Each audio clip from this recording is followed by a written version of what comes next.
আমি শাড়ি পরবো কিন্তু ব্লাউজ পরবো না। আর এই অবস্থা আমি তোমার সাথে টিসি শাহবাগ সব জায়গায় ঘুরতে যাব। এই ব্যাপারে তুমি আমাকে কিছু করতেও পারবা না, কিছু বলতেও পারবা না। আর কেউ যদি আমাকে নিয়ে কোনো ব্যাড কমেন্টস পাস করে তাহলে তুমি তার সাথে ঝগড়া করবা। কি রে মা, তুই তখন তো পাশে বসে কান্দাস, ব্যাপার কি? মামা আমার একটা মাইয়া প্রপোজাল দিছে মামা। মামা এটা তো খুশির সংবাদ, তুই এত বছর সিঙ্গেল ছিলি, একটা মায়া পাইছিস, তো খুশির সংবাদ। তুই এটা কি কান্দাস করে খুশির কান্না? না মামা এটা কষ্টের কান্না মামা। কি কস মামা, কেন? মামা কেন এই মাইয়াটা আমারে প্রথমে হাই পাঠাইছে, দেখ আগে কোনো মেসেজ নাই, হাই পাঠায় একটা ভয়েস পাঠাইছে, ভয়েসটা শুন মামা। এই ছ্যামরা, তুই কি আমার বোকাচোদা পাইছস? আমার সব পিকে লাভ রিঅ্যাক্ট দেস কিন্তু আমার কিছু কস না। তুই আমার পছন্দ করলে ক। তারপর আমি কই না মানে মানে আমি তো মামা বুঝতেছি না মামা কি কোমর, আমি বুঝতেছি না। তারপরে মামা হয় আমার মামা 12 সেকেন্ডের একটা ভয়েস দিছে মামা। পছন্দ করলে সেন তুই আমার কবি দিয়ে আমার পছন্দ করস, তুই মায়া মতো করস কেন? এখানে মায়া কত স্মার্ট আর তুই কি চুপ করে আসিস কেন? এরপরে মামা আমি নিজে নিজে প্রশ্ন করছি আসলে কি আমি মাইয়া নি। তারপর কি অ্যানসার পাইছিস মামা? তারপরে দেখ মামা আমি কইছি ভালো তো লাগে তোমাকে কিন্তু বলতে ভয় লাগে মামা। এমনি এমনি ব্যবহার করলে মামা বলতে কি ভয় লাগবে না মামা? ভয় পাবি কে? কি ভাগ নাকি? ভাগ ভালো লোক যদি ভয় পাবি? মামা তারপরে তুই ভয় শুন মামা, তুই অলওয়েজ আমার মামা আমার সাইড নাস না মামা। 9 সেকেন্ডের ভয়েস দিছে মামা। ভয় পাস মানে তুই পলায়া মাইয়া করে ভয় পাস? আরে এই কালের মাইয়ারা পুলিশ আর আর্মি গুলোকে তর্ক করে না, তোরে দিয়া তো হইব না। गजब बेइज्जती है। হ্যাঁ মামা, এটা ঠিক কথা মামা। আজকাল যা চলতেছে মামা, পুলিশ আর্মি কেউ রেহাই পেতেছে না মায়ের কাছ থেকে। তারপরে কো মামা আমি সাহস নিয়ে বলে রে কম আমি ওরা ভালোবাসি মামা। এটাই তো, তারপরে মামা কয় ভাই টেক্সট দিবি না আমারে? এটা কোনো কথা মামা? তোর প্রেম শুরু হয় শেষ যেতেছে গা। আমি এটা হইতে দিই নেই মামা। আমি কইছি আগে আমাকে একটা সুযোগ দিয়ে দেখো, আমাকে তো একটা সুযোগ দিতে হবে, হ্যাঁ। নাহলে কেমনে বুঝবে আমি পুরুষ না নারী।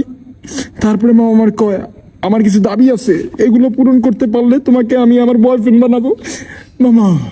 কি মামা, বয়ফ্রেন্ড বানানোর লেগে কন্ডিশন? পরে আমি কইছি মামা I can do anything for you মামা।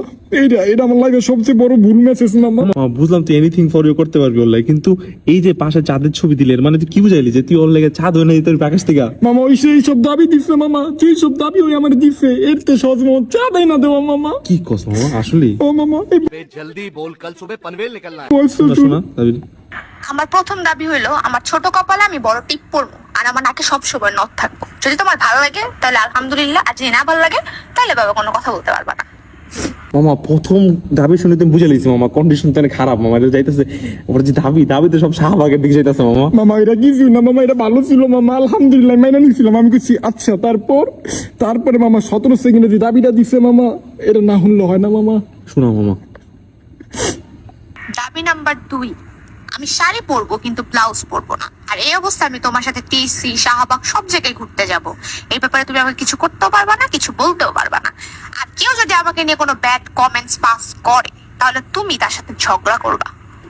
কি কয় মামা আমি বলে ঝগড়া করুম মামা? মামা তোর কি বডিগার্ড বানাইতেছে না বয়ফ্রেন্ড? আমার কি বডি আছে, বডিগার্ড বানাইবো? বুঝতেছি না মামা, ওর তো সুর সব যেতেছে শাহবাগের দিকে মামা। মামা তারপরে আমি কইছি কি জানোস, আমি মামা চেয়ারেতে পড়ে গেছি গা মামা এই ভয়েসটা শোনার পর।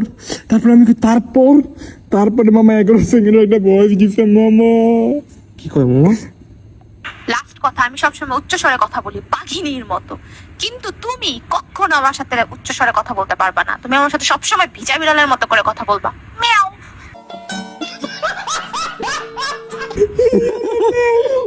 মামা আমার দোয়া তো কাজে লেগে গেছে মামা। আমি তো গত 1 সপ্তাহ ধরে দোয়া করতেছি যেন এমন একটা বাঘিনী শাহবাগী ভাবি যেন আমার লাইফে না আমার বন্ধুর লাইফে আসুক মামা। তোর লাইফে আইসা পড়তেছে মামা আমার শাহবাগী। কি কস মামা? হ্যাঁ মামা। শত্রুর লাগে তো এই দোয়া করে না মামা। তারপরে আমি কইছি আচ্ছা প্লিজ আমাকে 2 দিন টাইম দাও, আমি তোমাকে ভাইবা জানাই। তার কারণ মামা আমি যদি এখন ওরে হ কই তাও আমি ফাইসা দেবো, আমি যদি ওরে না কই মামা তাও ফাইসা দেবো। আইসা যাবি মামা তোর লাইফে মামা, এখন যে কি হইতাছে মামা। তারপরে মামা আমার একটা মেসেজ দিছে, বাচ্চার হইলে বাঘের মতো বাঁচিও। এত ভাবার কি আছে, একটু আগে আমার বিলাই হইতে কইয়া মামা বাঘ বানাইতেছে। খুবই কনফিউশন মামা। এখন তুই কম মামা, তুই কি তোর লাইফে সিঙ্গেল থাকতে চাস নাকি এরকম শাহবাগী একটা গার্লফ্রেন্ড চাস? মামা আমি চাই না মামা, আমি বিয়াও করুম না মামা, আমি কিচ্ছু চাই না, আমার লাইফে কোনো মাইয়ার দরকার নাই মামা। মামা। তুই আমার কিছু খাওয়া দিস না, আমার দোয়া কাজে লেগে যেতেছে। দেখবি তোর শাহবাগী আমার কোনো মেলা বিয়ে হয়ে গেছে মামা। না মামা পুরান ঢাকা চল তোর তেয়ারি কেমন না মামা পুরান ঢাকাও যেমন ওইদিকে শাহবাগ মামা ধরে লেবো মামা, দেখবি যে শাহবাগে তাইতে বেশিক্ষণ সময় লাগবে না মামা। না মামা আর কিছু কইস না মামা চল দেয় মামা মামা তোকে দিস তুই যে টেক্সট দিস 2 দিন পরে কবি কি জানো, চল আমরা প্রথম মিটটা করি শাহবাগে।